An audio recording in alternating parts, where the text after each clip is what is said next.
Hello student, this is your lecture number 5, kinematics. Actual में देखा जाए तो अभी तक हमने जो पढ़ा वो हमने पढ़ा था मैथमेटिक्स। ठीक है, वो मैथमेटिक्स जो हमें फिजिक्स में आगे यूज होगा, जो प्योर हमारे फिजिक्स के चैप्टर है वो इस लेक्चर से हमारे स्टार्ट होते हैं। ठीक है, तो काइनामेटिक्स को हम इजी लैंग्वेज में बोल सकते हैं मोशन। मतलब हम यहाँ से हमारा जो फर्स्ट टॉपिक है मोशन, वो स्टार्ट करने वाले हैं फिजिक्स का। ठीक है, तो थोड़ा सा हम काइनामेटिक्स क्या होता है, कौन सी ब्रांच ऑफ फिजिक्स है, उसके बारे में हम थोड़ा सा डिस्कशन कर लेते हैं। ठीक है, मैकेनिक्स क्या होता है? मैकेनिक्स एक फिजिक्स का ब्रांच है जिसमें हम डिस्कस करते हैं अबाउट रेस्ट एंड मोशन। किसके बारे में बात करते हैं? रेस्ट एंड मोशन के बारे में, with the cause and effect, with cause and effect. ठीक है, जो भी आपके मोस्टली चैप्टर्स हैं जो 9th क्लास में, वो मैकेनिक्स का ही पार्ट होते हैं, क्योंकि उसमें हम रेस्ट और मोशन, उसके कॉज, मोशन से क्या इफेक्ट होंगे, उसी के बारे में डिस्कशन करते हैं। ठीक है, फिर आता है इसकी टू ब्रांच है, स्टैटिक्स एंड डायनामिक्स। मतलब स्टैटिक्स वो ब्रांच है मैकेनिक्स का जिसमें हम ओनली बात करते हैं रेस्ट के बारे में। किसके बारे में आप बात करते हैं? रेस्ट के बारे में। ठीक है, तो rest and it's cause and effect, मतलब बॉडी रेस्ट में क्यों है। ठीक है, डायनामिक्स में हम डिस्कस करते हैं अबाउट मोशन। किसके बारे में बात करते हैं? मोशन के बारे में बात करते हैं। ठीक है, अब मोशन में की भी टू ब्रांचेस है, काइनेमेटिक्स एंड काइनेटिक्स, है ना। ये तो बात क्लियर हो गई कि दोनों में हम मोशन का ही डिस्कशन करेंगे, लेकिन काइनेमेटिक्स में हम डिस्कस करेंगे मोशन विदाउट कॉज।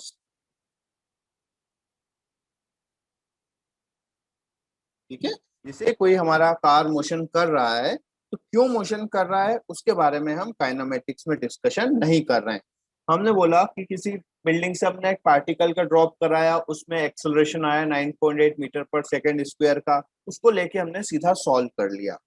9.8 का ही एक्सेलरेशन क्यों प्रोड्यूस हुआ उसके बारे में हम इसमें डिस्कस नहीं करते हैं। और यदि हम मोशन के कॉज को भी डिस्कस करते हैं कि उस पर ग्रेविटेशन फोर्स लग रहा है, gravitation acceleration X Y Z factors पे डिपेंड करता है ना, कहाँ कहाँ पे कितना कितना होगा, कॉज को भी यदि हम डिस्कस करते हैं तो उस ब्रांच को हम बोल देते हैं काइनेटिक्स, मतलब study of motion with cause. ठीक है, तो ये हमारा मैकेनिक्स का ब्रीफ इंट्रोडक्शन था। ठीक है, उसके पहले, है ना, हम स्टार्ट करने से पहले कुछ आपको टर्म समझना है। फर्स्ट है frame of reference.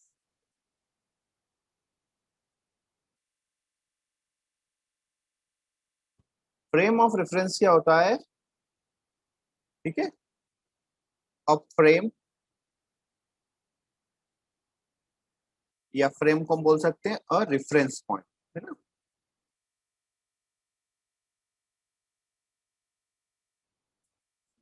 Point with respect to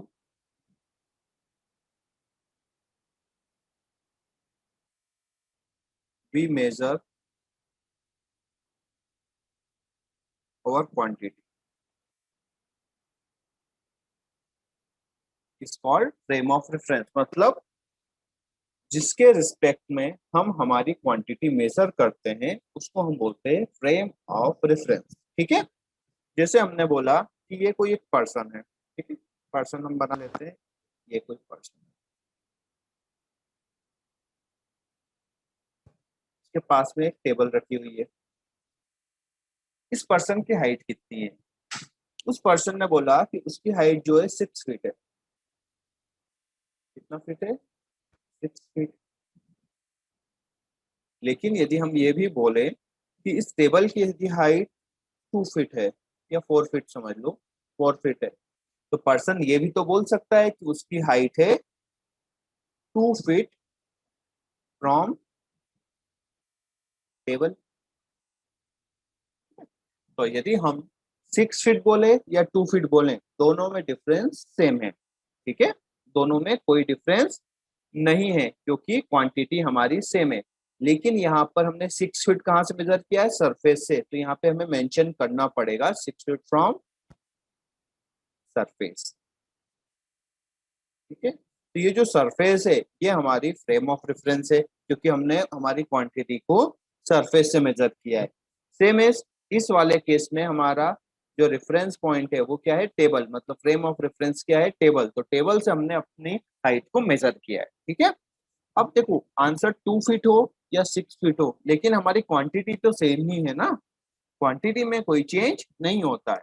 आ गई बात समझ में? हाँ, अब कुछ हमारे स्टैंडर्ड फ्रेम ऑफ रेफरेंस होते हैं। जैसे हमने एक डिफाइन किया है कि कोई भी पर्सन यदि अपनी हाइट बताएगा तो वो कहाँ से बताएगा?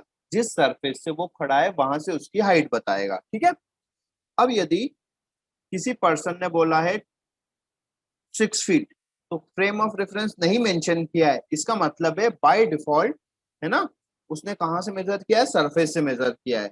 लेकिन यदि उसने टेबल से, चेयर से या किसी और ऑब्जेक्ट के रिस्पेक्ट में मेजर किया है तो वहां पर फ्रेम ऑफ रेफरेंस मेंशन करना कंपलसरी है। ठीक है, इसका एक और एग्जांपल लें। ठीक है, जैसे हमने बोला कि कोई पर्सन रेस्ट पे है, कोई पर्सन क्या है? रेस्ट पर है। इसका मतलब क्या होता है कि उसकी पोजीशन चेंज नहीं हो रही है सराउंडिंग के रिस्पेक्ट में, है ना, आसपास की सब चीजों के रिस्पेक्ट में वो रेस्ट पे है। लेकिन यदि कोई पर्सन मून पर खड़ा है और मून से देखेगा तो क्या दिखाई देगा उसे? अर्थ मोशन कर रही है तो पर्सन भी मोशन कर रहा है। ठीक है, तो आइडियली देखा जाए तो पर्सन क्या है? मोशन में है। लेकिन हमने बोला है कि यदि हम कोई चीज अर्थ पे बात करेंगे तो किसके रिस्पेक्ट में बात करेंगे? अर्थ के रिस्पेक्ट में बात करेंगे। ठीक है, तो यदि आपने बोला है कि यू आर एट रेस्ट और फ्रेम ऑफ रेफरेंस नहीं लिया है तो ये माना जाएगा कि आपने किसके रिस्पेक्ट में बोला है? अर्थ के रिस्पेक्ट में बोला है। ठीक है, और यदि आप किसी ट्रेन में मूव कर रहे हो, जैसे ये ट्रेन है ना, ट्रेन में ए पर्सन भी है और बी पर्सन भी है ना, दोनों ट्रेन मूव कर रही है 10 मीटर पर सेकेंड से, और यहाँ पे खड़ा हुआ है सी पर्सन। ठीक है, तो ए पर्सन बोल सकता है, ठीक है, बी एट रेस्ट। ठीक है, ए पर्सन को क्या दिखाई दे रहा है? बी रेस्ट में है and C in motion, C motion में दिखाई दे रहा है। लेकिन सी पर्सन क्या बोलेगा कि A and B both are in motion. ठीक है, आगे बात में, अब यदि, ठीक है, अब किसका स्टेटमेंट सही है? बेसिकली तो दोनों का स्टेटमेंट सही है। ठीक है, लेकिन यदि हम जनरल बात करेंगे तो ए को यदि हम बोलेंगे ए एट रेस्ट, किसके रिस्पेक्ट में? तो वो हमें मेंशन करना है।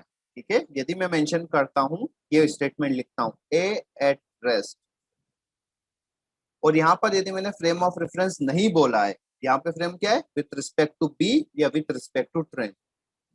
विथ रिस्पेक्ट टू ट्रेन, तो ये स्टेटमेंट सही है। ठीक है, क्योंकि हमने यहाँ फ्रेम ऑफ रेफरेंस मेंशन किया है। लेकिन यदि मैं यहाँ से फ्रेम ऑफ रेफरेंस हटा देता हूँ, ये हटा दिया मैंने, और ए एट रेस्ट, तो ये स्टेटमेंट रॉन्ग होगा क्योंकि ये हमारा स्टैंडर्ड फ्रेम ऑफ रेफरेंस नहीं है। ठीक है, लेकिन यदि हम सी के लिए बात करें, ठीक है, तो सी के लिए बात करें, सी एट रेस्ट, या बोल सकते हैं C at rest with respect to अर्थ।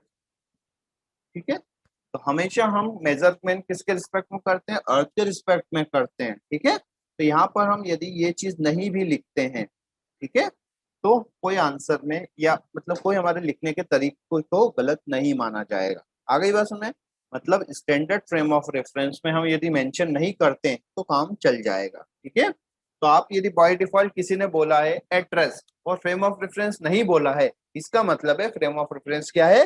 अर्थ है। ठीक है, मैंने बोला अपनी हाइट 5 फीट 11 इंच है, इसका मतलब है फ्रेम ऑफ रेफरेंस मेंशन नहीं किया है, इसका मतलब है कहां से?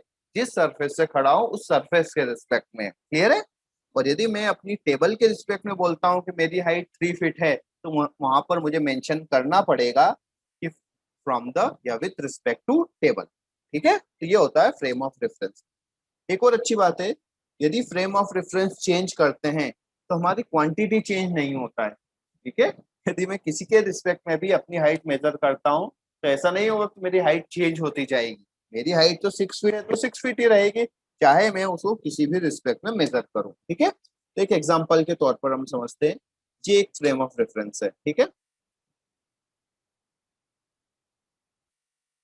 ये एक फ्रेम ऑफ, ठीक है,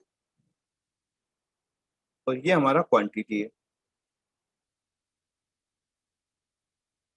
ये हमारा क्वांटिटी। ठीक है, मार्किंग कर लेते हैं हम, 1 2 3 4 5 6 7, 4 5 6 7। ठीक है, तो रेड में इस रॉड की लेंथ कितनी होगी, तो हमेशा जो चेंज होता है वो क्या होता है, final value minus initial value. Final कितनी है, 7 - 1, मतलब कितना हो गया, 6 यूनिट इसका लेंथ है। अब मैं फ्रेम ऑफ रेफरेंस चेंज करता हूँ, फ्रेम ऑफ रेफरेंस क्या करता हूँ, चेंज करता हूँ। हमने चेंज कर दी फ्रेम ऑफ रेफरेंस, हमने फ्रेम ऑफ रेफरेंस एक ब्लू वाला बना दिया, ये वाला। ठीक है,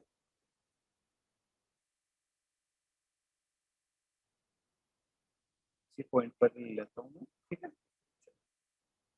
अब ब्लू के रिस्पेक्ट में देखो मार्किंग करते हैं हम, ये 1 2 3 4, 1 2 3 4, यहाँ पे होगा 0 - 1 -2। तो चेंज कहाँ से है, final value minus initial value. तो फाइनल वैल्यू कितना है, 4, माइनस इनिशियल वैल्यू कितना है, -2, तो कितना है, 6। तो हमारी, हमने किसी भी फ्रेम में हम मेजर करें, रेड में करें या ब्लू में करें, ठीक है, हमारी क्वांटिटी तो सेम है। आ गई बात समझ, तो इसलिए फ्रेम ऑफ रेफरेंस वो हम लेते हैं जो इजी हो। क्लियर है, तो मोस्टली हम अर्थ को रेस्ट पे लेते हैं ना, अर्थ पे जो भी चीजें हैं वो सब क्या है, रेस्ट पर है। जैसे जो भी ट्रीज हो गए, बिल्डिंग्स हो गए, इलेक्ट्रिक पोल हो गए, है ना, अर्थ पे जो भी चीजें रेस्ट में है उन सबको हम रेस्ट पे बोलेंगे। ठीक है, अब हमारा, हम बात करते हैं रेस्ट क्या होता है। क्या होता है रेस्ट, जो रेस्ट पे हो वो रेस्ट पे, ठीक है, लेकिन ऐसा नहीं है। ठीक है, रेस्ट और motion, rest and motion both are relative term, depend करता है आप किसके रिस्पेक्ट में बात कर रहे हो। ये चीज हम देख चुके हैं, है ना, कि ट्रेन में यदि ए और बी पर्सन है तो वो तो बोलेंगे कि we are at rest with respect to each other, लेकिन ट्रेन के कोई बाहर पर्सन खड़ा है वो तो यही बोलेगा बोथ आर इन मोशन। मतलब आप सेम टाइम पर एक साथ रेस्ट में भी रह सकते हो और मोशन में भी रह सकते हो। ठीक है, तो रेस्ट क्या होता है, इफ पार्टिकल, पार्टिकल ऑब्जेक्ट है ना, does not change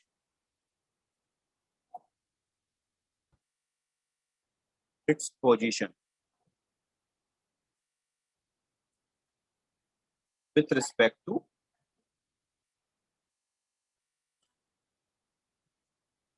surrounding,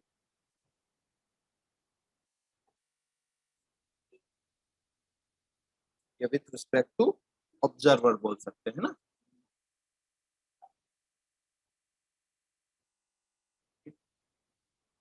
If particle does not change its position with respect to observer, so object at rest, sorry, object नहीं particle है ना, so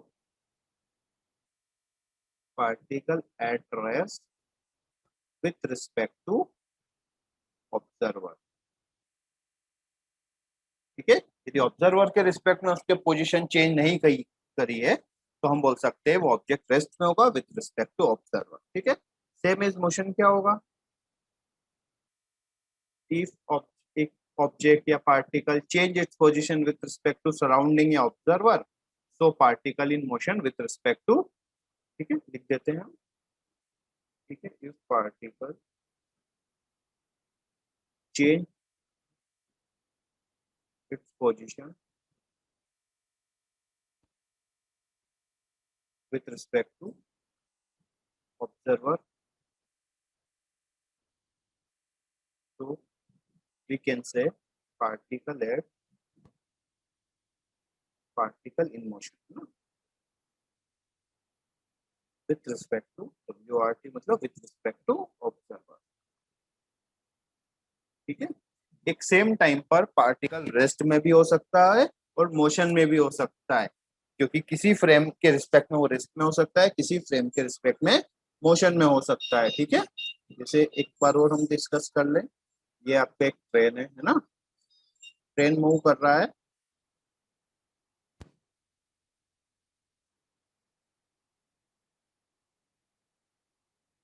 पर हमारे 2 पर्सन हम बना लेते हैं, ये ए एंड बी।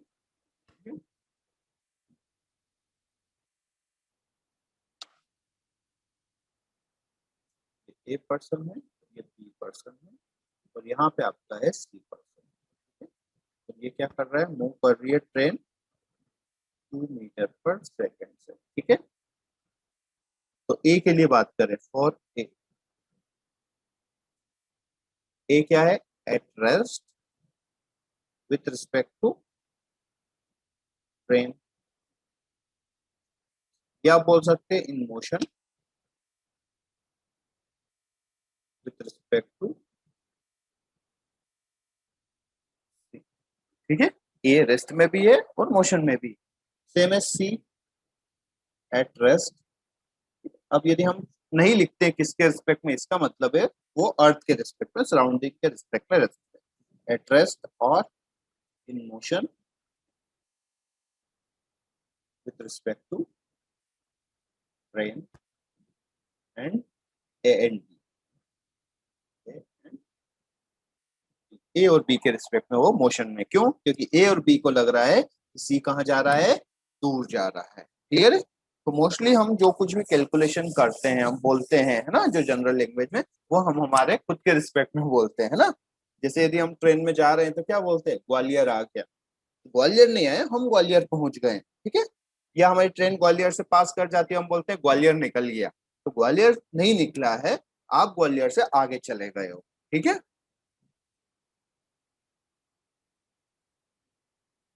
अब आप हम आते हैं रेस्ट एंड, ठीक है, रेस्ट एंड मोशन हो गया। अब आते हैं हम डिस्टेंस। डिस्टेंस क्या होता है, डिस्टेंस क्या होता है, total length of path covered by particle. क्या होता है, total length of path covered by particle. Particle, object, substance, है ना, पार्टिकल इज कॉल्ड डिस्टेंस। ठीक है, डिस्टेंस की यूनिट क्या होती है, मीटर हो सकती है, किलोमीटर हो सकती है, और जितनी भी लेंथ की यूनिट है वो सभी हो सकती है, लेकिन ऐसा यूनिट क्या है, मीटर। ये कैसी क्वांटिटी है, स्केलर क्वांटिटी। ठीक है, स्केलर क्वांटिटी तो आप वेक्टर से समझ गए, स्केलर क्वांटिटी को हम एल्जेब्रिकली मेथड से ऐड या सब्ट्रैक्ट कर सकते हैं। क्लियर है। फिर सेकंड टर्म होता है हमारा डिस्प्लेसमेंट। क्या होता है, डिस्प्लेसमेंट क्या होता है, shortest distance, shortest distance between initial and final position. ठीक है, इनिशियल एंड फाइनल पोजीशन का जो शॉर्टेस्ट डिस्टेंस होगा, चाहे वो एक्चुअल में पॉसिबल हो या नहीं हो, ठीक है, उसको हम क्या बोलते हैं, डिस्प्लेसमेंट। और डिस्प्लेसमेंट यदि वेक्टर फॉर्म में लिखें, ठीक है, जैसे मान लो ये आपका कोई फ्रेम ऑफ रेफरेंस है ना,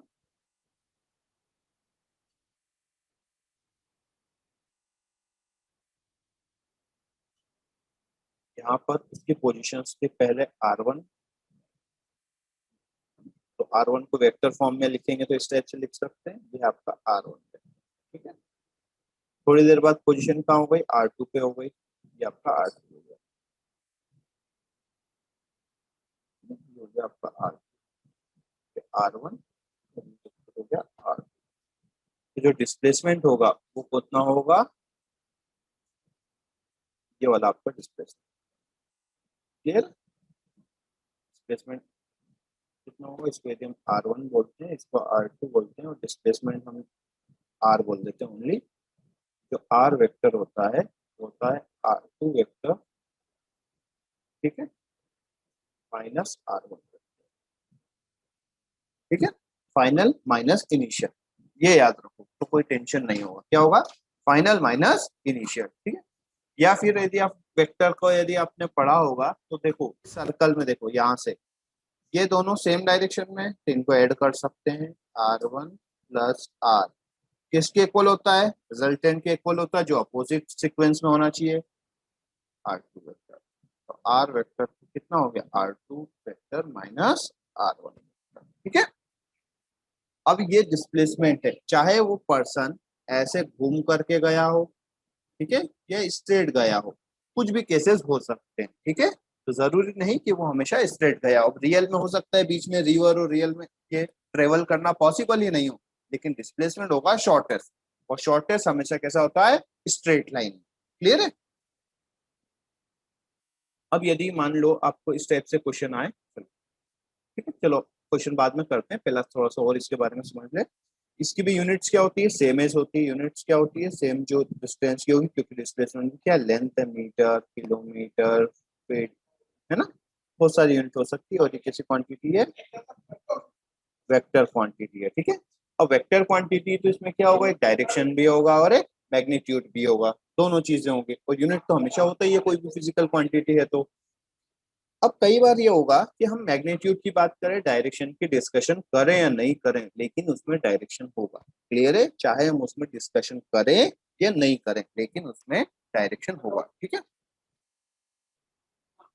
अब मान लो कोई क्वेश्चन है, कोई पर्सन इनिशियली पोजीशन था ए पर, उसके कोऑर्डिनेट्स थे 3i+5j, ठीक है। वो पहुंच गया बी पोजीशन पे, ठीक है। बी पोजीशन पे पहुंच गया, कितना हो गया, बी पोजीशन के कोऑर्डिनेट्स थे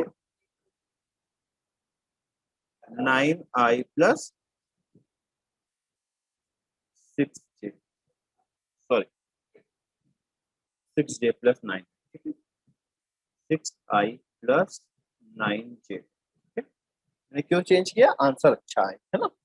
अब हमें डिस्प्लेसमेंट निकालना है, तो डिस्प्लेसमेंट क्या होगा, आर बी वेक्टर माइनस ए वेक्टर। बी वेक्टर क्या है, 6i-9j plus 9j minus 3i+5j। Solve करो, आई में से आई माइनस करोगे तो कितना होगा, 3i, 9 में से 5 माइनस करो तो कितना होगा, 4j। ये हो गया आपका डिस्प्लेसमेंट वेक्टर, ठीक है। अब इसका मैग्नीट्यूड निकालना है, तो मैग्नीट्यूड कैसे निकालते हो, याद करो, रूट ओवर 3 का स्क्वायर, मतलब X component plus Y component, है ना, 4 का स्क्वायर, ये कितना हो जाएगा, 5। अच्छा, डायरेक्शन निकालना है, तो डायरेक्शन कितना होता है, टेन अल्फा होता है Y component upon X component, मतलब 4/3। अल्फा इक्वल टू लिख सकते हैं 10 इनवर्स 4/, ये हो गया, और ये बोल सकते हैं 5, ठीक है। ये हो गया मैग्नीट्यूड, ये हो गया उसका डायरेक्शन। या फिर आप इस फॉर्म में लिखोगे, ये दोनों फॉर्म एक ही है, ठीक है। ये आपका जनरल है, ये आपने रिजॉल्व करके निकाला, ठीक है। तो अब समझ में आया वेक्टर हमने क्यों पढ़ा था, ताकि हम डिस्प्लेसमेंट, मोशन, ये सब पढ़ सकें, ठीक है। अब थोड़ा सा डिस्टेंस और डिस्प्लेसमेंट में डिफरेंस की बात कर लेते हैं, ठीक है। तो फर्स्ट डिफरेंस तो क्या होता है, डेफिनेशन होता है। फर्स्ट डिफरेंस हमेशा क्या होता है, डेफिनेशन होता है।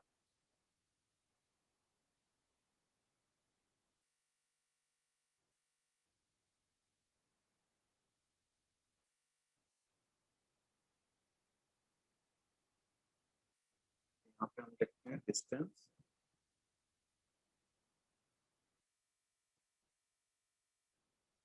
हो गया हमारा डिस्प्लेसमेंट।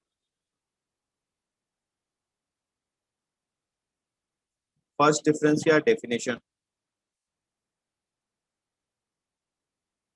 ठीक है, आप लोग लिख लेना। सेकेंड डिफरेंस क्या होता है, स्केलर वेक्टर।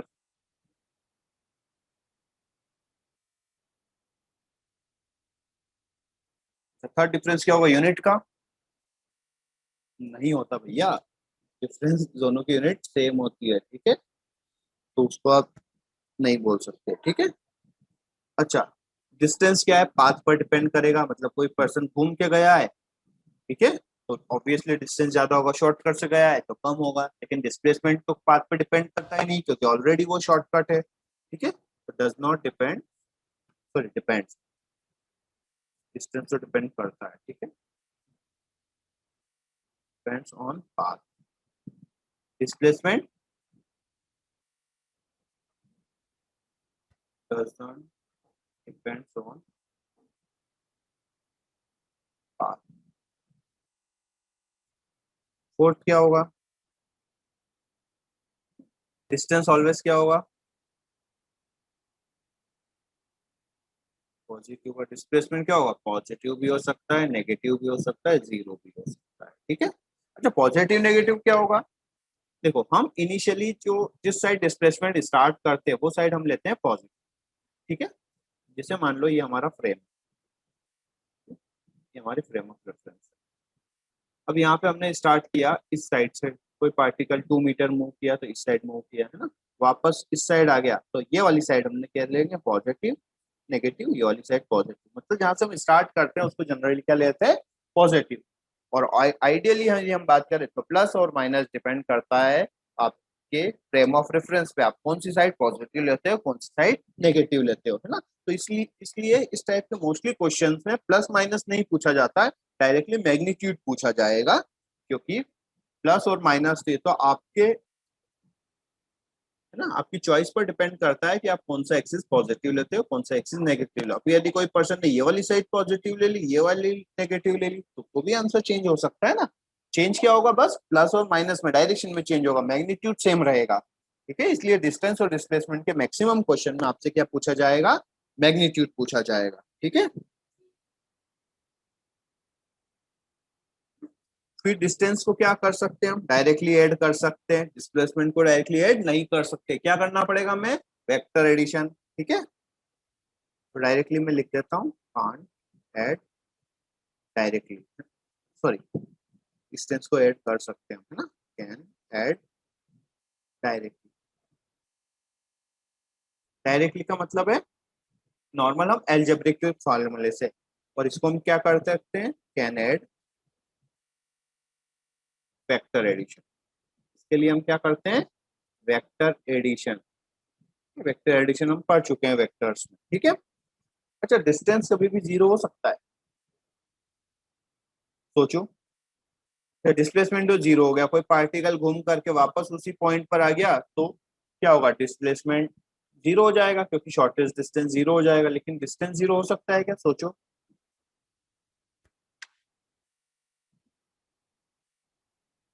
ठीक है, डिस्टेंस जीरो नहीं हो सकता। एक केस में हो सकता है, यदि ऑब्जेक्ट मूव ही नहीं करे, रेस्ट पे हो, ठीक है, लेकिन मूविंग ऑब्जेक्ट का डिस्टेंस कभी जीरो नहीं हो सकता, ठीक है। तो एक डिफरेंस हम ये लिख सकते हैं, सिक्स कांट, ठीक है, जीरो, लेकिन किसके लिए? When object in motion, motion, यदि मोशन में है तो डिस्प्लेसमेंट जीरो नहीं हो सकता, डिस्प्लेसमेंट कैन बी जीरो। एक और डिफरेंस है, ये हमेशा इंक्रीज हो रहा है, जैसे कोई पर्सन एक ए टू बी मूव किया, बी टू किधर भी मूव करे हमेशा डिस्टेंस बढ़ेगा ही, ठीक है, कभी डिक्रीज नहीं हो सकता। लेकिन डिस्प्लेसमेंट क्या है? पहले बढ़ा, वापस आया तो कम होगा, कम होगा, जीरो भी हो सकता है, ठीक है। ये क्या होगा? नेवर डिक्रीज, नेवर डिक्रीजेस, ये क्या होगा? कैन बी डिक्रीज, ठीक है। तो ये हमारे पॉइंट्स हैं, आप अच्छे से लिख लेना, मैंने ऐसे ही शॉर्ट शॉर्ट में डिस्कस कर लिया है, ठीक है। फिर आता है आपका कुछ क्वेश्चंस कर लें, ठीक है। अब नॉर्मल इजी इजी क्वेश्चंस तो आपने कर लिए हैं, ठीक है, कुछ अच्छे क्वेश्चन ही हम करते हैं, सर्कल में हम कर लेते हैं, ठीक है।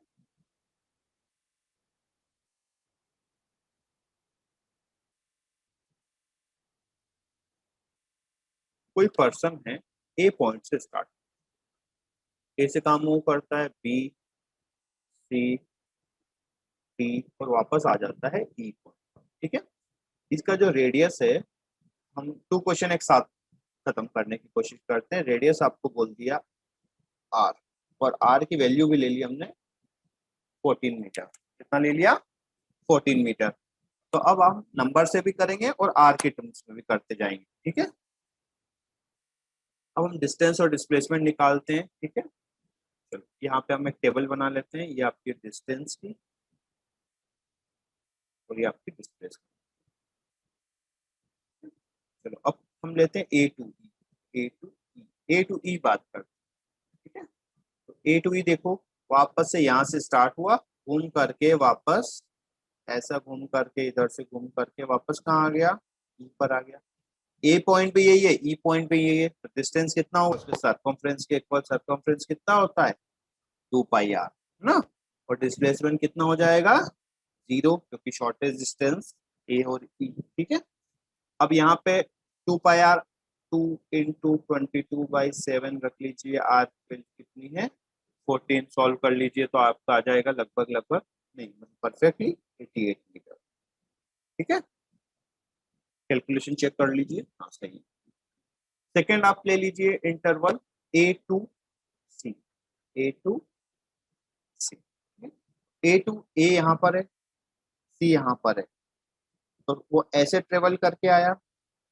ठीक है, तो डिस्टेंस कितना होगा, हाफ सरकमफ्रेंस, हाफ सरकमफ्रेंस कितना होगा, 2 पाई आर का हाफ कितना हो जाएगा, पाई आर। या फिर डिस्टेंस पूरा सरकमफ्रेंस 88 मीटर था, इसका हाफ मतलब कितना हो गया, 44। अब बात आती है डिस्प्लेसमेंट की, तो डिस्प्लेस क्या होता है, शॉर्टेस्ट। तो ए और बी का शॉर्टेस्ट पाथ तो स्ट्रेट लाइन होगा, ये वाला। अब ये वाला कितना होगा, तो डायमीटर हो गया, और डायमीटर कितना होता है, रेडियस का डबल होता है। तो रेडियस कितनी दी हुई है, रेडियस आपको दी हुई है आर, तो डिस्प्लेसमेंट कितना हो जाएगा, 2 आर। ठीक है, या फिर यदि हम इसको आर की वैल्यू पुट कर देते हैं, आंसर हो जाएगा 28 मीटर हो जाएगा। ठीक है, नेक्स्ट देखिए, ए टू बी ले लीजिए,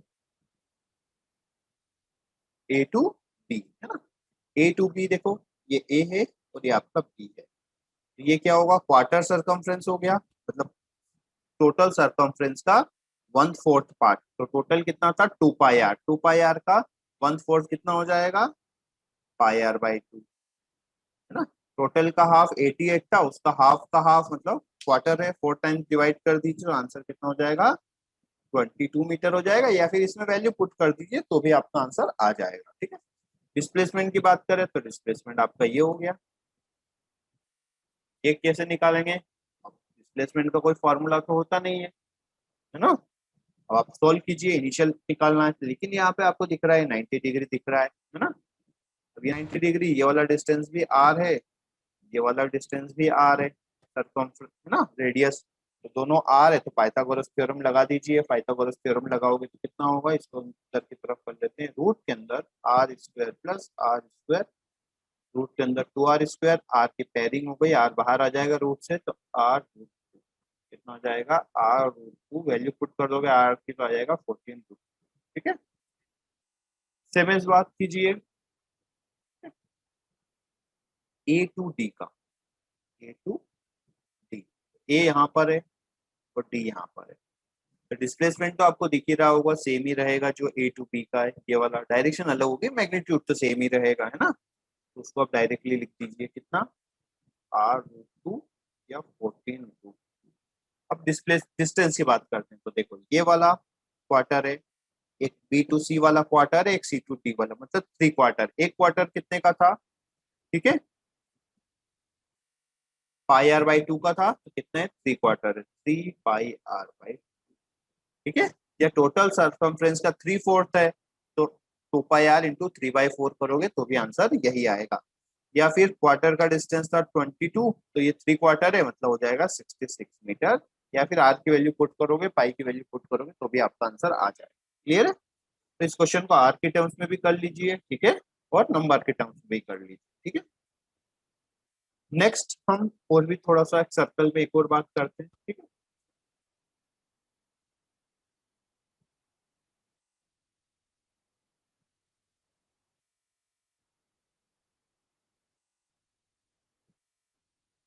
कोई पर्सन मूव कर रहा है, ठीक है, हमने बोल दिया वो इस स्पीड से घूम रहा है, वो 20 सेकेंड्स में 1 राउंड कंप्लीट करता है। कितने टाइम में? 20 सेकेंड में 1 राउंड कर रहा है। तो आपको डिस्प्लेसमेंट देखना है, सॉरी डिस्टेंस या displacement, find distance and displacement in 1 minute. तो देखो इजीली आप कर सकते हो, 20 सेकेंड में घूम रहा है, ठीक है, तो 20 सेकेंड में घूमेगा तो क्या होगा, नेक्स्ट कब आएगा 40 सेकेंड में, नेक्स्ट कब आएगा 60 सेकेंड में, है ना, तो 1 मिनट कंप्लीट हो जाएगा। तो डिस्टेंस आपका कितना हो जाएगा, चलो सॉल्व कर लेते हैं प्रॉपर, ठीक है। चलो यहाँ से स्टार्ट हुआ ए से, पूरा घूम करके कब आएगा, वापस घूम के आएगा, 20 सेकेंड में राउंड कंप्लीट करता है, तो 0 से स्टार्ट हुआ, वापस कब आएगा 20 पर, फिर कब आएगा 40 पर, और फिर कब आएगा 60 पे। तो फाइनल पोजीशन ये हो गई 60। तो डिस्प्लेसमेंट आपका वो कितना हो गया, 0। अब डिस्टेंस की बात करते हैं, तो 1 राउंड कंप्लीट हो गया, 2 राउंड कंप्लीट हो गए, 3 राउंड कंप्लीट हो गए। एक राउंड का डिस्टेंस कितना होता है, 2 पाई आर, तो 2 के कितने हो गए, 3 राउंड हो गए, तो डिस्टेंस हो गया 6 पाई आर, ठीक है। चलो इसको थोड़ा सा टफ बना दो, आप कर लो, find distance and displacement, find distance and displacement, distance and displacement in 45 second, ठीक है। अब 45 सेकेंड में से स्टार्ट करो, 45 जैसे ए से, है ना, तो अब वापस से हम इसको सॉल्व करते हैं, थोड़ा सा सब लोग ट्राई करो खुद से, ठीक है। तो रेडियस कितना है, आर है। तो देखो यहाँ से 0 से स्टार्ट हुआ था और वापस कब आया था 20 पे, तो ऑब्वियसली यहाँ अपोजिट में कब पहुंचा होगा 10 पर, और यहाँ पे कब है 5 सेकेंड पे, और यहाँ पे कब पहुंचा 15 सेकेंड में वापस 20, ठीक है। अब हमें 45 देखना है, तो देखो आप ऐसे भी देख सकते हो, 20 यहाँ पे कब आएगा वापस 25 पर, यहाँ पे कब आएगा 30, 35, और वापस कब आएगा 40, और यहाँ पे कब आया 45। तो फाइनल पोजीशन यहाँ पर है। तो कितने राउंड कंप्लीट हो गए, 1 राउंड 2 राउंड, तो 2 राउंड तो कंप्लीट हो गए, मतलब कितना हो गया 4 पाई आर, और ये वाला डिस्टेंस एक्स्ट्रा है क्वार्टर का, तो प्लस कितना हो जाएगा पाई आर/2, तो आंसर कितना हो जाएगा 9 पाई आर/2, ये आपका हो गया डिस्टेंस। डिस्प्लेसमेंट की बात करें तो डिस्प्लेसमेंट तो भी आप पोजीशन देख लो, ये क्वार्टर पर है, तो पता ही चल गया होगा डिस्प्लेसमेंट कितना होगा R2, ठीक है। तो अब देखो कई बार क्या होगा बेटा कि ये नंबर बहुत ज्यादा होगा, अब बहुत ज्यादा होगा तो बार बार हम ऐसे 5 5 के टर्म्स में लिखेंगे तो ऐसे तो फिर हमें बहुत ज्यादा टाइम लग जाएगा, तो इसीलिए हमें डायरेक्टली ये नहीं देखना है, डायरेक्टली शुरुआत करनी है यहाँ से, है ना। सीधा सा आपने देखा इस टाइप से कि 0 से स्टार्ट हुआ 20, तो फिर इन सबको मेंशन करने की जरूरत ही नहीं है। 20 से फिर कितना हो गया 40, तो कोई मेंशन करने की जरूरत नहीं। हाँ अगला कब आएगा 60, तो ये नंबर ज्यादा हो गया, तो फिर हम इसको देखते हैं 40, और यहाँ पे आ गया 45 डायरेक्ट, ठीक है। अब इसे हर नंबर लिखेंगे तो ऐसे टाइम बहुत ज्यादा लग जाएगा, क्लियर है। तो इस टाइप से हमें नहीं करना, ठीक है, थोड़ा सा स्मार्ट वर्क करना है, टाइम को बचाना है।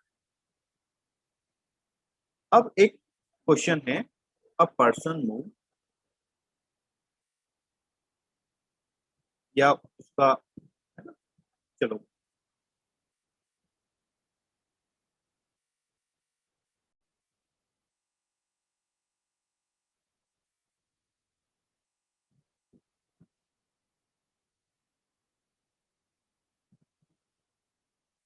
अब ये वाला क्वेश्चन सॉल्व कीजिए, 9th वाले स्टूडेंट ने वाला किया हुआ है, ठीक। देखो मोस्टली हम क्या लेते हैं यहाँ पर इस टाइप से लेते हैं, ऊपर हमारा एक्सिस नॉर्थ साइड होता है, डायरेक्शन किस टाइप से लेते हैं हम, ये होता है नॉर्थ, नीचे की तरफ होगा, है ना, साउथ, ये होता है ईस्ट, और ये होता है हमारा वेस्ट। कोई पर्सन है वो किधर मूव किया 8 मीटर नॉर्थ, 6 मीटर नॉर्थ, ये हो गया 6 मीटर, ये वाला डिस्टेंस कितना हो गया 6 मीटर, फिर मूव किया 8 मीटर ईस्ट, तो यहाँ पे पहुंच गया, ये वाला डिस्टेंस कितना है 10, सॉरी 8, अब वो काम वो किया वर्टिकली अपवर्ड। वर्टिकली अपवर्ड तो हम प्लेन में नहीं बना सकते, तो हमने ऐसा बोल दिया वर्टिकली, ऐसा ऊपर। ठीक है, समझ रहे हो, मतलब पेड़ पे चढ़ गया। तो अब इसको सॉल्व करने के लिए हमें क्या करना पड़ेगा, तो पहले फाइनल डिस्प्लेसमेंट तो ये होगा इनिशियल टू फाइनल। ठीक है, तो उसके पहले अपन क्या करें, ये वाला डिस्टेंस निकालें। ठीक है, तो ये वाला डिस्टेंस कितना होगा, पाइथागोरस थ्योरम यूज करोगे 6 8, तो ये वाला हो जाएगा 10। अब यहाँ पर आप थोड़ा सा एक तीसरी आंख का यूज कीजिए, विजुअल कीजिए। ये भी तो एक क्या है, राइट एंगल ट्रायंगल है नहीं है, क्योंकि ये ऊपर नहीं है, ये क्या है वर्टिकली अपवर्ड्स है। ठीक है, वर्टिकली अपवर्ड्स है, तो ये वाला डिस्टेंस 10 है, ये वाला भी कितना है 10 है। यदि आप इसको इधर से देखोगे साइड व्यू से, तो आपको ऐसा दिखाई देगा, ये भी 10 है, ये भी 10 है, तो ये वाला कितना हो जाएगा 10√2। तो फाइनल आंसर होगा 10√2। ठीक है, लेकिन यदि इसी को हम वेक्टर से करें, वेक्टर से ट्राई करो, ठीक है, तो आंसर आपका 1 मिनट में आ जाएगा। ठीक है, कोई विजुअलाइज करने की जरूरत नहीं। ठीक है, जैसे इस वाली साइड का क्या होता है, आई कैप होता है, इस वाली साइड का जे कैप होता है, और जो इस साइड होती है जेड वाला एक्सिस होता है, उसका क्या होता है के कैप। तो आपका जो वेक्टर है डिस्प्लेसमेंट वेक्टर, वो कितना है, नॉर्थ मतलब 6 j, 8 मीटर ईस्ट मतलब 8 I, एंड वर्टिकली अपवर्ड्स मतलब 10 के, कितना होगा 10 के। ये आपका हो गया वेक्टर। इसका मैग्नीट्यूड निकालना है, रिजल्टेंट निकालना है, निकाल लीजिए। 8 का स्क्वायर प्लस 6 का स्क्वायर प्लस 10 का होल स्क्वायर, आंसर आपका आ गया 10√2। क्लियर है, कोई विजुअलाइज करने की जरूरत नहीं। ठीक है, एक और क्वेश्चन है जो आपका प्रीवियस है ना, आईआईटी में आया था, ये वाला क्वेश्चन मेंस में। मतलब उस टाइम पे तो आईआईटी, ठीक है, ऐसा नहीं होता था, स्क्रीनिंग होता था पहले और एक मेंस होता था, तो स्क्रीनिंग में आया था ये question.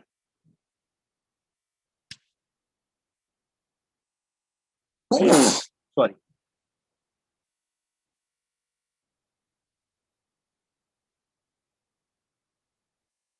a radius of 1 meter rolls forward half a revolution on the horizontal ground. Find the magnitude of displacement of one point of wheel initially contact with the ground. ठीक है, ये एक व्हील है। ठीक?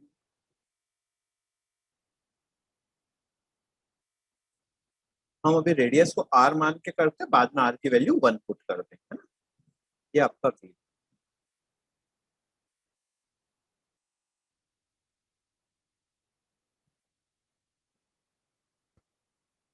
यहाँ पे ये पॉइंट ए, ये वाला पॉइंट ए, और ये वाला पॉइंट बी। अच्छा, इसका सर्कमफ्रेंस कितना होता है, रेडियस r है तो सर्कमफ्रेंस कितना होता है 2 πr। यदि ये घूम जाता है, चलो घूमेगा तो किस टाइप से घूमेगा, यहाँ पे ये आगे आएगा। ठीक है, आगे आएगा तो बी वाला जो पॉइंट है वो ऐसे घूम के यहाँ आ गया, और ए वाला जो पॉइंट है वो घूम करके कहाँ चला गया, टॉप पर चला गया। ठीक है, फिर क्या होगा, ये वाला पॉइंट वापस घूम करके आ जाएगा, और ये वाला पॉइंट वापस घूम करके ऊपर चला जाएगा, है ना। इस टाइप से मोशन होता रहेगा कंटिन्यू, फिर से ऐसा ही होगा।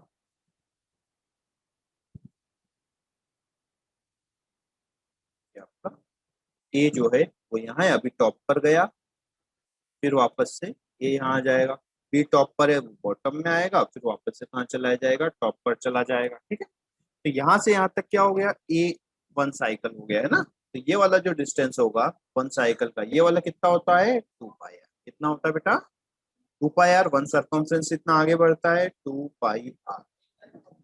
तो हमें क्या देखना, हाफ साइकिल का देखना, हमें टोटल से मतलब नहीं है, क्योंकि क्वेश्चन में बोला है हाफ रेवोल्यूशन, है ना। तो हाफ के लिए बात करें तो ये वाला डिस्टेंस कितना होगा, ए से लेके बी तक का, ये वाला कितना होगा πr। कितना होगा πr। इनिशियल पॉइंट ये है, फाइनल पॉइंट ये है, तो डिस्प्लेसमेंट आपका कौन सा होगा, डिस्प्लेसमेंट आपका ये वाला लेंथ होगा। आपको रेड कलर से दिखाता हूँ, ठीक है, ये होगा आपका डिस्प्लेसमेंट, ये वाला हमें निकालना है। ठीक है, तो इसके लिए आप ये भी कर सकते हो कि यहाँ पर देखो, पाइथागोरस थ्योरम लगाने का जुगाड़ देखते हैं। ये वाला डिस्टेंस हमें पता है, क्या है ये, डायमीटर, और डायमीटर कितना होता है 2r। और ये वाला डिस्टेंस तो हम निकाल ही चुके हैं, ये वाला डिस्टेंस पता है कितना है पाई आर। तो इस वाले रेड वाले ट्रायंगल में आप पाइथागोरस थ्योरम लगाइए, आपका आंसर निकाल लीजिए। तो कितना होगा, ये वाला होगा पाई आर 2r। पाइथागोरस थ्योरम कितना होता है, रूट के अंदर पाई आर का होल स्क्वायर प्लस 2r का होल स्क्वायर। ठीक है, मैं आर की वैल्यू नहीं पुट कर रहा हूँ क्योंकि आपको प्रैक्टिस होनी चाहिए। आपको नंबर इजी लगता है और जहाँ पे ये वेरिएबल्स आ जाते हैं टफ लगने लगता है, इसलिए वेरिएबल्स में ही मैं करवा रहा हूँ। ठीक है, यदि आप आर की वैल्यू 1 कर लोगे तो बहुत इजी हो जाएगा, आपको ट्राई करके देखना। ठीक है, pi square r square plus 4r square. यहाँ पे आप आर स्क्वायर कॉमन ले लो, कितना बचेगा पाई स्क्वायर प्लस 4, और यहाँ पे स्क्वायर है तो एक आर बाहर आ जाएगा, तो r root pi square plus 4, और आर की वैल्यू 1 है, ये वाली वैल्यू 1 हो गया, तो आंसर हो जाएगा पाई स्क्वायर प्लस 4। ठीक है, ये आपका आंसर है। अब देखो, यदि आप आर की वैल्यू 1 पुट कर लेते हो तो ये वाला डिस्टेंस कितना हो जाएगा पाई, और ये वाला कितना हो जाएगा 2। ठीक है, तो रूट के अंदर डायरेक्टली पाई स्क्वायर प्लस 2 का स्क्वायर 4, एक ही लाइन में आंसर आ जाएगा। लेकिन उससे क्या होगा, आपकी प्रैक्टिस नहीं होगी। ठीक है, आप इसको प्रैक्टिस कीजिएगा। ठीक है, तो ये तो हमारा डिस्प्लेसमेंट। ठीक है, अब आता है स्पीड। ठीक है, स्पीड क्या होता है,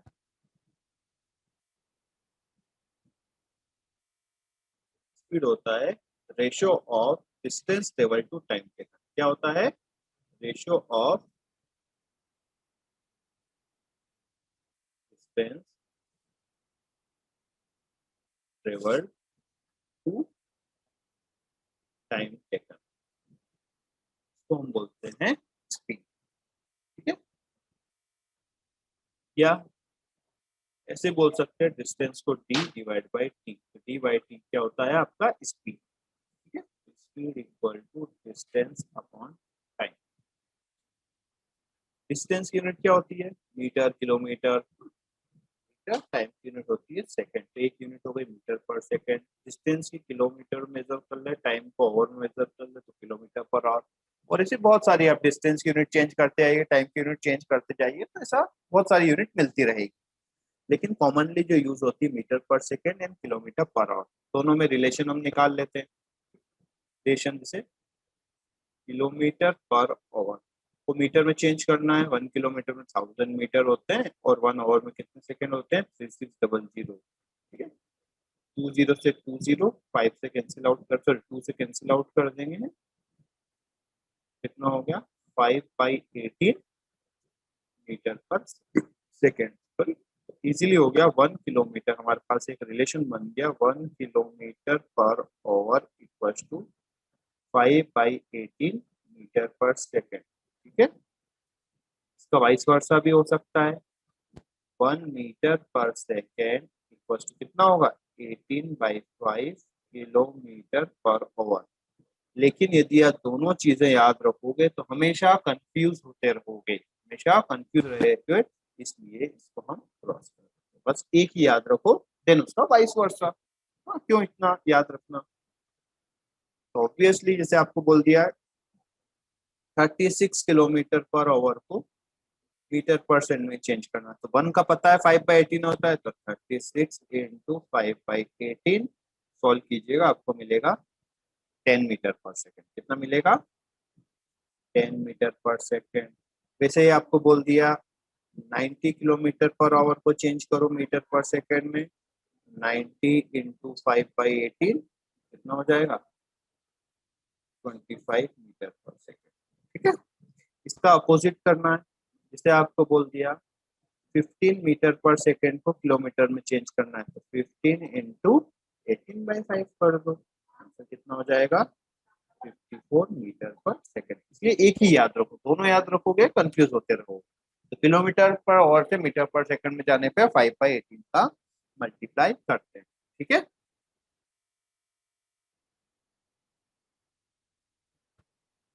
ये हो गया स्पीड हो गया। ठीक है, स्पीड कैसी क्वांटिटी है, स्केलर क्वांटिटी है। ठीक है, यहाँ से चलो एक और डेफिनेशन बनाने की कोशिश करते हैं। If time equals to 1, time 1 हो गया, तो स्पीड किसके इक्वल हो गया, डिस्टेंस के। तो यहाँ से एक और डेफिनेशन लिख सकते हैं, speed is equal to distance travelled in unit time. क्या लिख सकते हैं, स्पीड इज इक्वल टू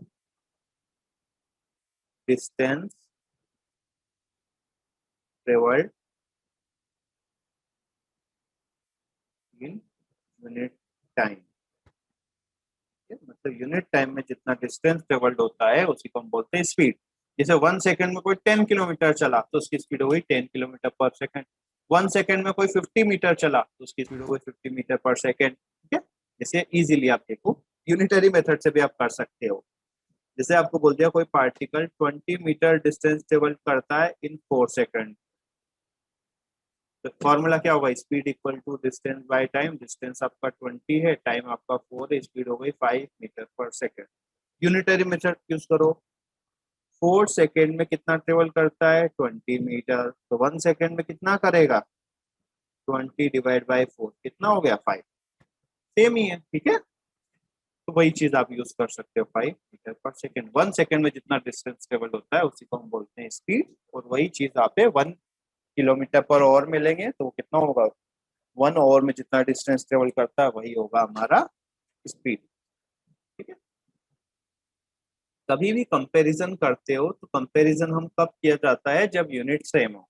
ठीक है, ये बात हमेशा ध्यान रखना, कंपैरिजन कब किया जाता है, जब यूनिट सेम हो। जैसे आपको बोल दिया 2 मीटर एंड 20 सेंटीमीटर, कौन सा बड़ी क्वांटिटी हुई, 20 बड़ा है तो बड़ा हो गया क्या, नहीं। हम कब इस क्वांटिटी को भी हम सेंटीमीटर में चेंज कर लेंगे, तो 2 सेंटीमीटर मतलब कितना होता है, 200 सेंटीमीटर। अब हम कंपेयर करेंगे, ठीक है। तो ऐसे ही यदि स्पीड और टू डिफरेंट डिफरेंट यूनिट्स की क्वांटिटीज है, उनको यदि कंपैरिजन करना हो तो हम कब करेंगे, सभी को कैसे, सिंगल क्वांटिटी में कन्वर्ट कर लेंगे। देन हम, ठीक है, देन हम उनको नंबर देख सकते हैं, अदरवाइज, है ना। जैसे आप कभी भी, है ना, मैथ्स में या आपको असेंडिंग डिसेंडिंग करना हो तो सबको क्या करते हैं, पहले सबका डिनोमिनेटर सेम करते हैं ना। सेम है मतलब सबकी पहले यूनिट सेम करते हैं, तभी हम कंपैरिजन कर पाएंगे। सेम एज वेलोसिटी क्या होता है, वेलोसिटी होता है डिस्प्लेसमेंट अपॉन टाइम। ठीक है, यूनिट्स क्या होगी, मीटर पर सेकेंड होगी, किलोमीटर पर आवर होगा। ये क्वांटिटी कैसी है, वेक्टर क्वांटिटी है ना।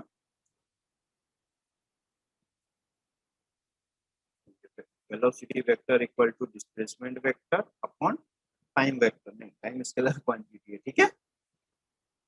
अब वही सेम डिफरेंस है स्पीड और वेलोसिटी में, ठीक है, स्केलर वेक्टर वाला हो गया। ठीक है, स्पीड को हम डायरेक्टली ऐड कर सकते हैं, वेलोसिटी को नहीं कर सकते हैं। स्पीड हम, वेलोसिटी हमेशा क्या होगा, ग्रेटर होगा। ठीक है, स्पीड हमेशा ग्रेटर होगा वेलोसिटी से, क्योंकि डिस्प्लेसमेंट हमेशा क्या होगा, छोटा या बराबर होता है डिस्टेंस के, है ना। ये वाला हम एक डिफरेंस लिखना भूल गए, ये आप लिख सकते हो वहां पर। क्या लिख सकते हो कि जो डिस्टेंस है, काफी इंपॉर्टेंट था, मिस हो गया। जो डिस्टेंस है वो क्या होगा, हमेशा बड़ा होता है डिस्प्लेसमेंट के।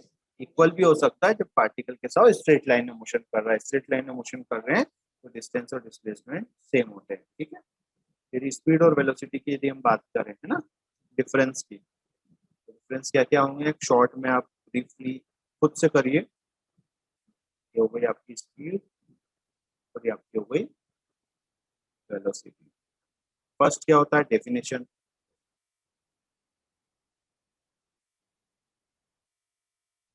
सेकेंड स्केलर वेक्टर, ये क्या है, स्केलर है, ये आपकी वेक्टर है। इनको हम एल्जेब्रिकली ऐड कर सकते हैं, स्पीड कैन ऐड डायरेक्टली या एल्जेब्रिकली, है ना, कांट ऐड। इसके लिए हमने अलग से क्या बनाया है, वेक्टर एडिशन।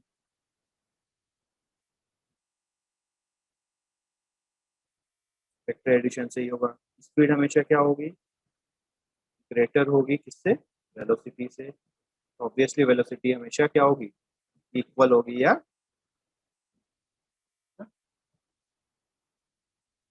छोटी होगी, है ना, मतलब लेस होगी। फिफ्थ टर्म स्पीड को डायरेक्टली ऐड कर सकते हैं, वेलोसिटी को डायरेक्टली ऐड नहीं कर सकते। तो ये आपके बेसिक डिफरेंस है, ठीक। तो जो डिफरेंस स्केलर और वेक्टर क्वांटिटी में होते हैं वो भी 100% स्पीड और वेलोसिटी में तो होंगे, ठीक है। तो ये जनरली वेलोसिटी था। अब हमारा इंपॉर्टेंट आता है एवरेज स्पीड।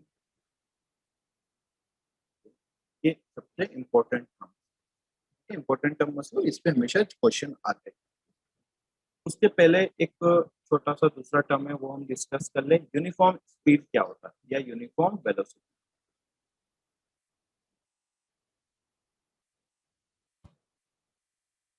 यूनिफॉर्म का मतलब क्या होता है, कांस्टेंट। यदि कांस्टेंट स्पीड है तो उसको हम यूनिफॉर्म स्पीड बोल देते हैं, ठीक है। लेकिन थोड़ा सा इसको हम प्रॉपर वे में डिफाइन कर लेते हैं।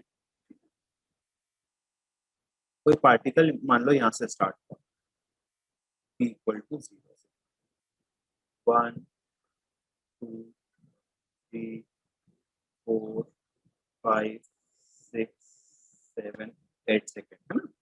यहाँ पे डिस्टेंस ट्रेवल किया 0 3 6 9 12 15 18 21 24। अब यहाँ पर देखो कोई भी एक इंटरवल है, चलो 1 सेकंड का इंटरवल लेते हैं। ये सब इंटरवल कितने 1 सेकंड का है, तो इसमें कितना डिस्टेंस ट्रेवल किया 3 मीटर। यहाँ पे 1 सेकंड का इंटरवल है 4 to 5, इसमें भी डिस्टेंस कितना है 3 मीटर है। किसी भी इक्वल इंटरवल ऑफ टाइम में इक्वल डिस्टेंस ट्रेवल्ड होता है तो उसी को हम बोलते हैं यूनिफॉर्म स्पीड, ठीक है। तो यूनिफॉर्म स्पीड क्या होता है, when an object covers equal distance in equal interval of time is said to move with uniform speed। Note करना है, आप खुद नोट कर दिए, मटेरियल में दिया हुआ है। चलो बार बार हम ऐसे छोटी डेफिनेशन नोट नहीं करेंगे, मैं अभी नोट कर देता हूँ, ठीक है। when an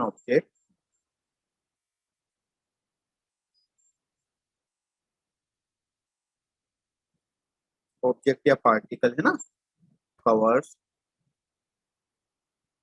equal distance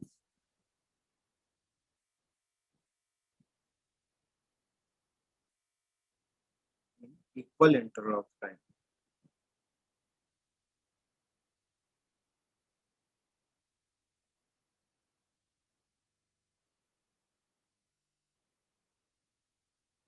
it is said to move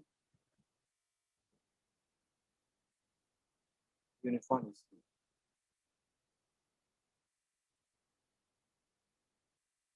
ठीक है। अब देखो ये जो हमने इक्वल इंटरवल बोला है, इक्वल इंटरवल जरूरी है 1 सेकंड का हो, नहीं बिल्कुल जरूरी नहीं है, चाहे 2 सेकंड का देख लो। चलो 1 2 3 आपका 2 सेकंड का इंटरवल है, तो यहाँ पे डिस्टेंस कितना ट्रेवल किया उसने 6 मीटर। चाहे आप इंटरवल 4 to 6 ले लो, 2 सेकंड का इंटरवल, तो यहाँ पे कितना होगा 12 to 18 मतलब 6। अब सेम एज नॉन यूनिफॉर्म क्या होगा, if object cover unequal distances in equal interval time. मान लो अनइक्वल डिस्टेंसेस, जैसे मैं ब्लैक कलर से लिख देता हूँ, ब्लैक कलर ऑलरेडी है, ग्रीन ले 0 4 10 17 25 40 60 90 130। इक्वल टाइम में, किसी भी इक्वल टाइम में आप देखोगे अनइक्वल डिस्टेंसेस ट्रेवल कर रही है, उसको हम बोलते हैं नॉन। तो इक्वल की जगह क्या आ जाएगा अनइक्वल। सेम डिफरेंस करोगे, ठीक है, तो वो हो जाएगा नॉन यूनिफॉर्म। तो आपको क्या करना है, केवल इक्वल की जगह अनइक्वल करोगे तो डेफिनेशन कैसी बन जाएगी, नॉन यूनिफॉर्म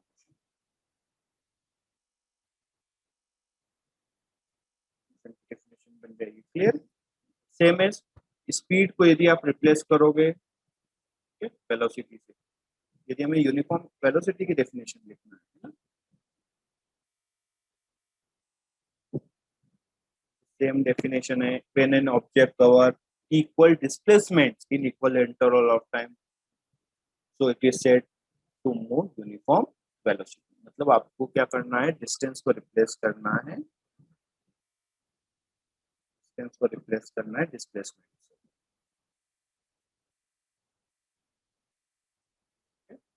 तो आपका यूनिफॉर्म वेलोसिटी और यूनिफॉर्म स्पीड हो जाएगा। ठीक है, अब हम बात करते हैं आपका क्या होता है एवरेज। एवरेज स्पीड क्या होता है, एवरेज स्पीड का फॉर्मूला है total distance upon total time. क्या होता है, total distance upon total. Example के लिए हम ले, ये इंदौर है और ग्वालियर, ये इंदौर है, ये ग्वालियर। यहाँ से कोई बस निकलती है 8 PM पर और मॉर्निंग पर 8 AM पर पहुंच जाती है। ठीक है, ये चलो 6, इतना टाइम नहीं लेती, 6 लेती, 6 AM पे पहुंच जाती है और ग्वालियर टू इंदौर का डिस्टेंस कितना है, 500 किलोमीटर। तो एवरेज स्पीड क्या होगी, एवरेज स्पीड कितना होगा, टोटल डिस्टेंस, टोटल डिस्टेंस कितना है 500 किलोमीटर, और टोटल टाइम कितना दिया 8 PM से 6 AM कितना होता है 12 या 10, कितना हो गई 50 किलोमीटर पर आवर। ठीक है, मतलब एवरेज स्पीड 50 हो गई, मतलब हम बोल सकते हैं कि लगभग लगभग जो बस है वो 50 km/h से चली, लेकिन इसका ये मतलब नहीं है कि हमेशा उसकी स्पीड 50 रही होगी। ठीक है, उसकी स्पीड 100 तक भी पहुंची होगी, 120 भी गया होगा, हो सकता है कि वो डिनर के लिए रुका भी होगा, आ गई बस में, लेकिन इसका ये मतलब नहीं है कि हमेशा उसमें टोटल मतलब लगभग लगभग वो इसकी स्पीड कॉन्स्टेंटली यदि उसको मूव करना है तो 50 km/h से मूव करेगा। मतलब हम एवरेज स्पीड का मीनिंग ये बोल सकते हैं, यदि किसी पर्सन को 10 आवर्स में इंदौर से ग्वालियर पहुंचना है तो उसकी स्पीड कितनी होनी चाहिए, 50 किलोमीटर स्पीड होना चाहिए। या फिर हम बोल सकते हैं यदि 50 km/h की स्पीड से यदि वो 10 आवर्स तक यदि मूव करेगा तो वो ग्वालियर से चल के कहाँ पहुंच जाएगा, इंदौर पहुंच जाएगा। लेकिन इसका ये बिल्कुल मतलब नहीं है कि उसने पूरी गाड़ी कॉन्स्टेंटली 50 km/h से ड्राइव किया। ठीक है, इसमें एक और चीज ध्यान देना, टोटल टाइम में आपको टोटल टाइम लेना है, कहाँ से कहाँ तक का, जहां से शुरू हुआ और जहां पर खत्म हुआ, चाहे उसने रास्ते में ट्रेवल किया हो नहीं किया हो उससे कोई मतलब नहीं, टोटल टाइम में वो टाइम भी इंक्लूड होगा जिस टाइम पे उसने ट्रेवल नहीं किया है। ठीक है, यदि डिनर भी किया है, ब्रेक भी लिया है 1 आवर का, तो वो भी टाइम आपके टोटल टाइम में इंक्लूड होगा। क्लियर है, तो ये फॉर्मूला आपको याद रखना है, क्या होता है total distance upon total time. अब क्वेश्चन में आपको टोटल डिस्टेंस निकालना है, टोटल टाइम निकालना है, दोनों को डिवाइड कर देना है तो आपका एवरेज स्पीड आ जाएगा। ठीक है, अब ये डिफरेंट डिफरेंट केसेस होते हैं बेटा, वो आप देख लो, है ना, मतलब गिवन किस किस टाइप से जनरली आ सकते हैं। पहला केस ये है कि यदि आपको डिस्टेंस दिया हो, जैसे आपको है ना, इस टाइप से मैं बता रहा हूँ, इस टाइप से आपको डायग्राम बना के ही सॉल्व करना है, अदरवाइज आप एरर करोगे। ठीक है, मैं ये नहीं बोल रहा हूँ कि सॉल्व नहीं होगा, सॉल्व तो होगा लेकिन एरर होगा। जैसे आपको बोल दिया बेटा ये वाला डिस्टेंस जो है D1 डिस्टेंस है और ये वाला distance D2। D1 time travel करने में T1 टाइम लिया और D2 डिस्टेंस ट्रेवल करने में T2 टाइम, तो एवरेज स्पीड क्या होगी, total distance upon total time, average speed. Total distance कितना होता है, टोटल डिस्टेंस होता है D1 प्लस D2 और टोटल टाइम कितना हो गया T1 प्लस T2, ये फॉर्मूला बन गया। सेकेंड केस यदि हम ले,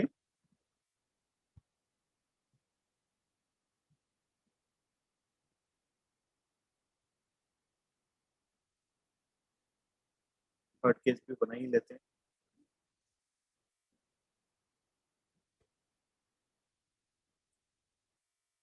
ये जो इंटरवल्स हैं ये जरूरी नहीं ओनली 2 इंटरवल्स हो, ज्यादा भी हो सकते हैं ना, 3 भी हो सकते हैं, तो D1 D2 D3 ऐसे चलता जाएगा। अब आपको बोल दिया D1 speed, D1 distance travel किया V1 स्पीड से और D2 डिस्टेंस ट्रेवल किया V2 स्पीड से। ठीक है, अब डिस्टेंस तो पता है, एवरेज स्पीड क्या होता है टोटल डिस्टेंस, टोटल डिस्टेंस तो हमें पता चल गया D1 प्लस D2, लेकिन टोटल टाइम तो यह V1 प्लस V2 तो नहीं कर सकते ना, हमें तो क्या निकालना है, टोटल टाइम निकालना है। तो चलो यहाँ से यहाँ तक हमें टाइम लगा T1, कितना टाइम लगा T1। अच्छा डिस्टेंस पता है, स्पीड पता है, तो टाइम निकाल सकते हो। तो स्पीड इक्वल टू होता है डिस्टेंस अपॉन टाइम, तो टाइम इक्वल टू कितना होगा, डिस्टेंस अपॉन स्पीड। यहाँ पे टाइम डिस्टेंस दिया है, स्पीड v1 है, तो time equal to t1 equal to क्या, d1 by v1। Time equal to लिख दिया d1 बाई v1, सेम है डिस्टेंस d2 बाई v2, ये होगा आपका टाइम।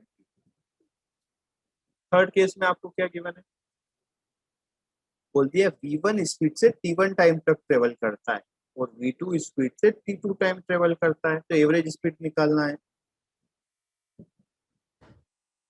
तो देखो डिस्टेंस कितना है, डिस्टेंस नहीं पता है, छोड़ो डिस्टेंस, ने बोल दिया ये t1 है और ये t2 है, ये तो गिवन नहीं है लेकिन हमें फाइंड करना पड़ेगा। टोटल टाइम हमें गिवन है t1 प्लस t2। अब डिस्टेंस नहीं गिवन है तो डिस्टेंस हमें फाइंड करना पड़ेगा।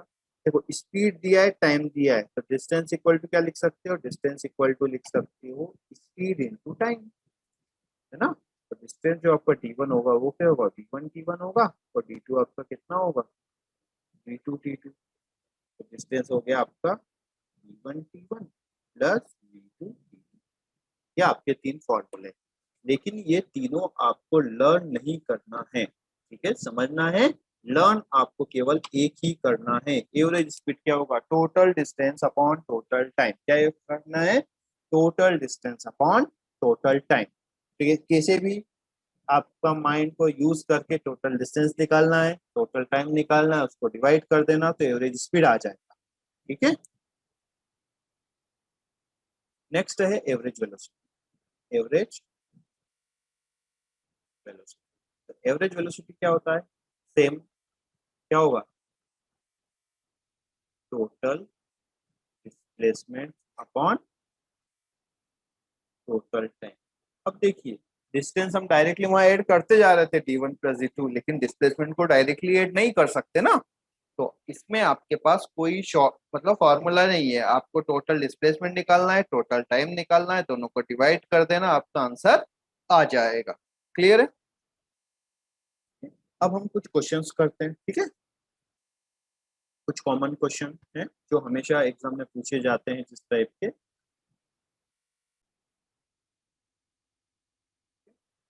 तो बताए हम कुछ क्वेश्चंस करते हैं, आपको प्रॉपर डायग्राम बना के ही सॉल्व करना है।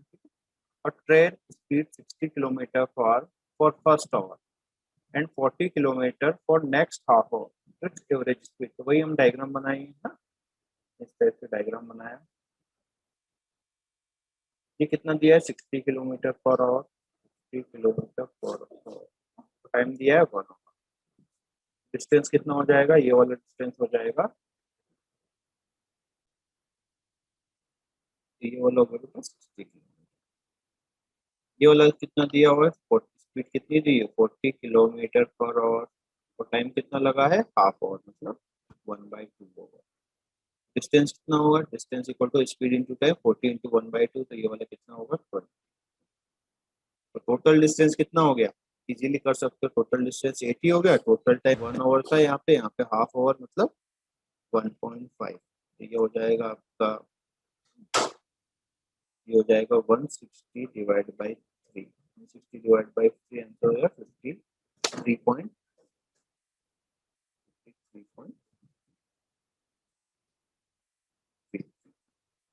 आपके चलो यहाँ पे आप देखो, ये डायग्राम हमने थोड़ा छोटा बनाया, हम यहाँ पे नहीं लिख पाए प्रॉपरली, थोड़ा सा बड़ा बना हुआ डायग्राम, नेक्स्ट वाला करिए।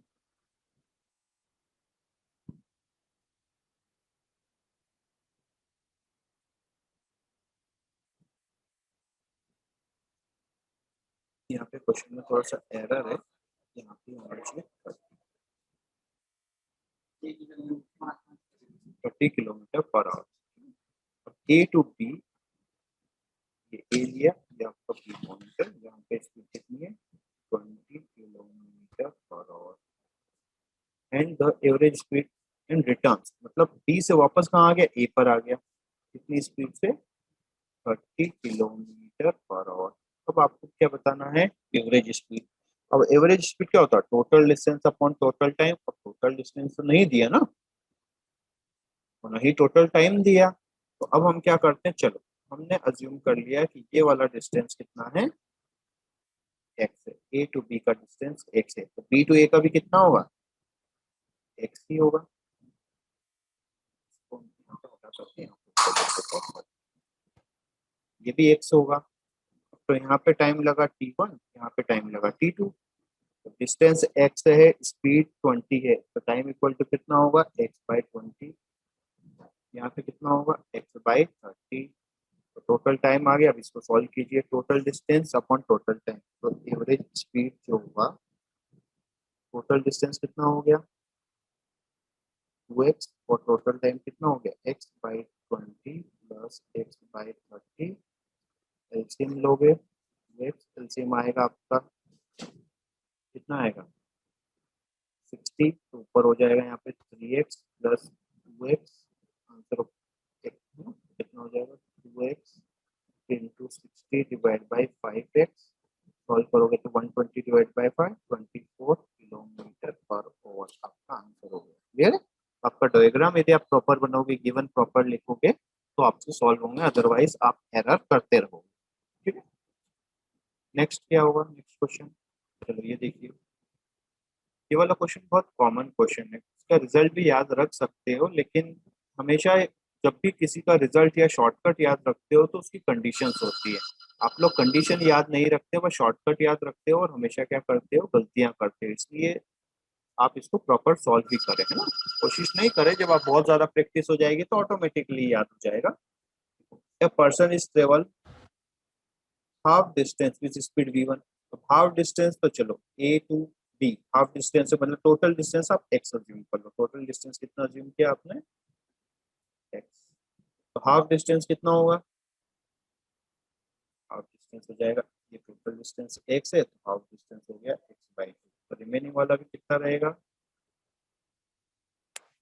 x/2 रहेगा।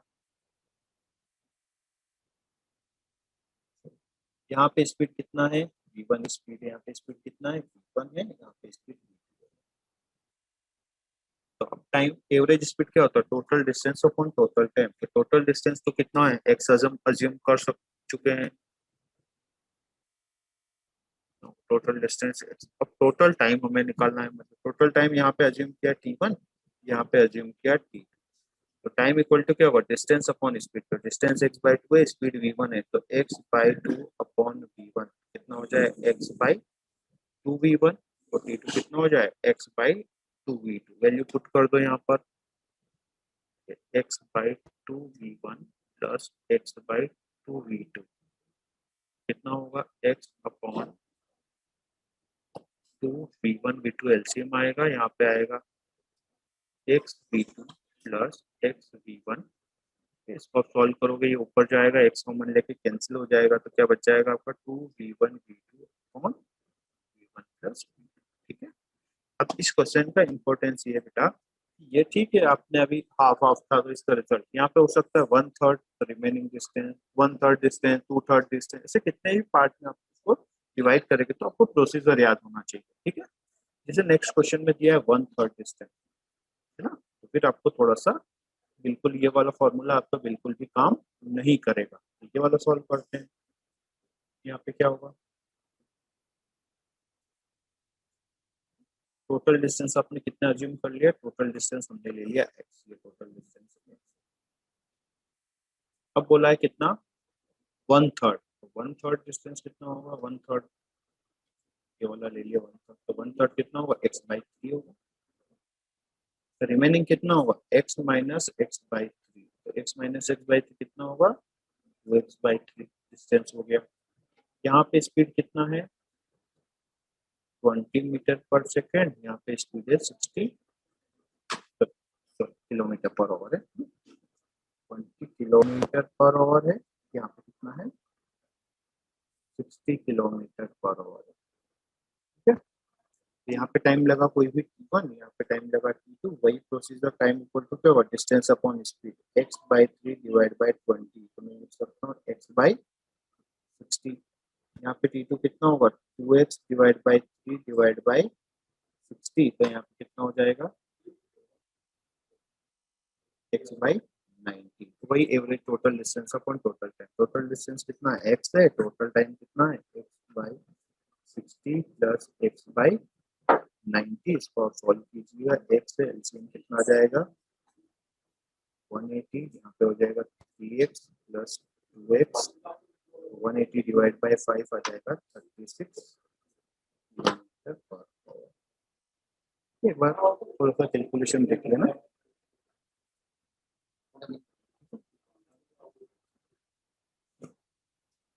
तो ये आपका क्वेश्चन होगा, ठीक है। इसी टाइप से आपको क्वेश्चन सॉल्व करना है, आपको मॉड्यूल में भी मिलेंगे। इजी इजी क्वेश्चन करने से अच्छा है कुछ क्वालिटी के क्वेश्चंस करो, है ना। तो आप एक्सरसाइज 1 के कुछ लगता है कि ये हो जाएगा तो उसको छोड़ भी सकते हैं ना, और 8th क्लास वाले उन सब क्वेश्चन को करना है क्योंकि 9th क्लास वाले ये सब क्वेश्चन कर चुके हैं, ठीक है। तो आपको 8th वाले को थोड़ा ज्यादा एफर्ट डालना है, आपको एक्सरसाइज 1 भी करना है एक्सरसाइज। एंड आप देखना कभी मॉड्यूल में जो प्रीवियस ईयर क्वेश्चन है वो रिलेटिवली इजी है एज कम्पेयर टू एक्सरसाइज 2 से। तो पहले आप प्रीवियस ईयर क्वेश्चन कीजिए, मतलब एक्सरसाइज 3 कीजिएगा, देन एक्सरसाइज 2 कीजिएगा, ठीक है। तो ये लेक्चर हमारा एवरेज स्पीड का आज यही हम खत्म कर